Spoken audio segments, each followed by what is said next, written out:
सांगलीत मुस्लिमांचा न्याय हक्कासाठी विराट मूक मोर्चा.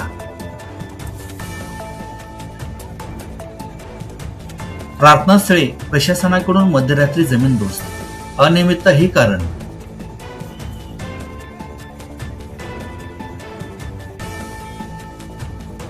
सांगलीत इतर धर्मियांची कित्येक अनियमित प्रार्थनास्थळे, त्यांना अभय, मुस्लिमांची त्याला ना हरकत, परंतु केवळ मुस्लिमांच्याच प्रार्थनास्थळावर बुलडोझर का?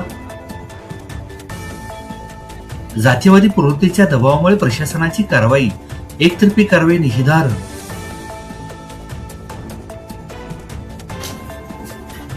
जातीवादी प्रवृत्तीवर पोलीस प्रशासन कारवाई कधी करणार?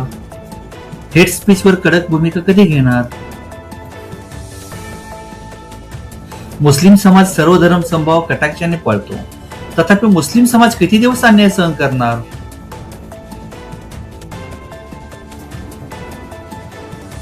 हिंदू मुस्लिम भाई भाई, परंतु जातीवादी शक्तींना तेढ पसरवायचे आहे.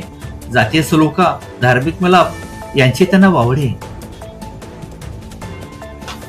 संविधान लोकशाहीचा आत्मा आहे. प्रशासन दबावाने कारवाई व दुजाभाव करणे कधी थांबवणार? महाराष्ट्रात सांगलीत मुस्लिम जागा झाला, इतर शहरात क्रांती कधी होणार?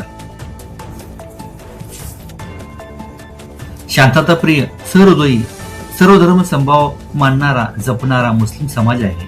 अन्यायाविरुद्ध एकत्र होणे ही काळाची गरज, अन्यथा काळ कधीही माफ करणार नाही. मतांसाठी मुस्लिम समाज हवाय, परंतु मुस्लिमांच्या न्याय हक्कासाठी खासदार आमदार कुठे आहेत? सांगलीत शेकडो अनियमित बांधकामे, मग त्यांच्यावर कारवाई कधी करणार?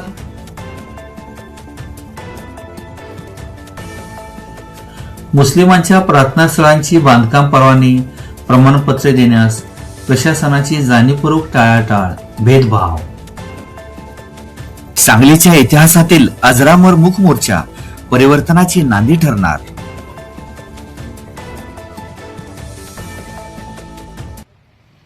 एक नबी और एक कुरान है और बस एक खुदा पे ईमान है, तो फिर क्यों रस्ते हैं यूं जुदा?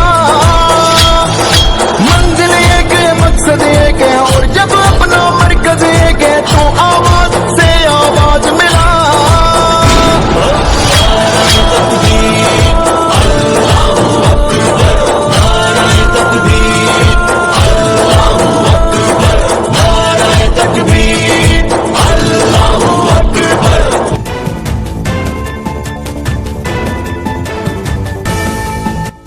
समस्त मुस्लिम समाज सांगली यांचे हे निर्भय यश आहे.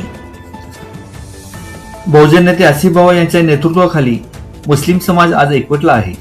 समस्त मुस्लिम समाज सांगली यांचे हे निर्भय यश आहे. सामाजिक कार्यकर्ते, उद्योगपती जब्बारभाई बारसकर, नगरसेवक फिरोज पठाण, नगरसेविका बिल्किस बुजुर्ग, मोबिसरा बागवान, युनुस महात, सलीम बारगीर, करीम मिस्त्री, इरफान शिकलगार, आयुब बारगीर, लालू मिस्त्री, प्राध्यापक तोहिद मुजावर, शहबाज रंगारी, सुफियान पठाण, हाफिज सद्दाम, सलीम पन्नाळकर, ऍडव्होकेट शाहबाज नायकवडी, सोहेल इनामदार, मोहम्मद अली मुल्ला यासह हजारो कार्यकर्त्यांनी या मूक मोर्चात सहभाग घेतला.